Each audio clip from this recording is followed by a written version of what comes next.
ನಮಸ್ಕಾರ ಚಂದ್ರು ಸರ್ ಹಾಗೂ ಗೌರಿ ಅಮ್ಮ. ನನಗೆ ಒಂದು ಸಮಸ್ಯೆ ಇದೆ, ಅದಕ್ಕೆ ಗೌರಿ ಅಮ್ಮನವರು ಪರಿಹಾರವನ್ನು ತಿಳಿಸಬೇಕು. ನನಗೆ ಬೆಳಗ್ಗೆ ಎದ್ದ ತಕ್ಷಣ ಮಲ ವಿಸರ್ಜನೆ ಹೋಗಬೇಕು ಅನ್ನಿಸುವುದಿಲ್ಲ. ಬಿಸಿ ನೀರು ಕುಡಿದರೂ ಹೋಗಬೇಕು ಅನ್ನಿಸುವುದಿಲ್ಲ. ಬೆಳಗ್ಗೆ ತಿಂಡಿ ತಿಂದ ನಂತರ ತಕ್ಷಣವೇ ಹೋಗಬೇಕೆಂಬ ಕಸಿವಿಸಿಯಾಗುತ್ತದೆ. ಹೊರಗಡೆ ಹೋಗಲು ತೊಂದರೆ ಆಗುತ್ತಿದೆ. ದಯವಿಟ್ಟು ಪರಿಹಾರ ತಿಳಿಸಿ ಗೌರಿ ಅಮ್ಮ. ಪ್ರತಿನಿತ್ಯ ರಾತ್ರಿ ಮಲಗುವಾಗ ಒಂದು ದೊಡ್ಡ ಚಮಚದಷ್ಟು ಇಸಬ್ಗೋಲ್ ಅಂತ ಕೇಳಿ ಗಂದಿಗೆ ಅಂಗಡಿಯಲ್ಲಿ ಸಿಕ್ಕತ್ತೆ. ಒಂದು ಚಮಚ ಇಸಬ್ಗೋಲನ್ನು ತೊಗೊಂಡು ಒಂದು ಅರ್ಧ ಲೋಟ ಬಿಸಿ ಬಿಸಿ ನೀರನ್ನು ಕುಡಿದು ಮಲ್ಕೊಳ್ಳಿ. ಬೆಳಗ್ಗೆ ಬಿಸಿನೀರು ಕುಡಿಯೋದೇ ಬೇರೆ ಉದ್ದೇಶ.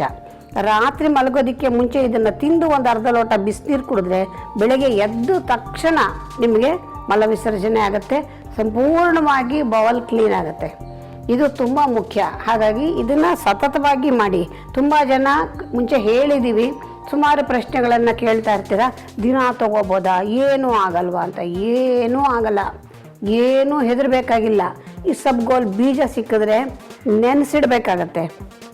ಇಸಬ್ಗೋಲು ಬೆಳ್ಳಿಗೆ ಹೊಟ್ಟಿನ ರೀತಿ ಇರೋದು ಸಿಕ್ಕತ್ತೆ, ಅದನ್ನು ತೊಗೊಳ್ಳಿ. ಸುಮ್ಮನೆ ಬಾಯಿ ಹಾಕೊಂಡು ನೀರು ಕುಡಿದ್ಬಿಡ್ಬೋದು. ಇಸಬ್ಗೋಲ್ ಬೀಜ ಅಂದರೆ ಈ ಅಗಸೆ ಬೀಜದ ಬಣ್ಣದಲ್ಲಿ ಇರುತ್ತೆ, ಸಣ್ಣಕ್ಕಿರುತ್ತೆ. ಅದು ನೆನೆದ್ರೆ ಸ್ವಲ್ಪ ಲೋಳೆ ಥರ ದಪ್ಪ ಆಗುತ್ತೆ. ಹಾಗಾಗಿ ಬೀಜಕ್ಕಿಂತ ನೀವು ಹೊಟ್ಟನಾಗಿರುವಂಥದ್ದನ್ನೇ, ಬೆಳ್ಳಿಗಿರುವಂಥದ್ದನ್ನೇ ತೆಗೆದುಕೊಳ್ಳಿ, ಉಪಯೋಗ ಮಾಡಿ. ಅನುಕೂಲ ಆದರೆ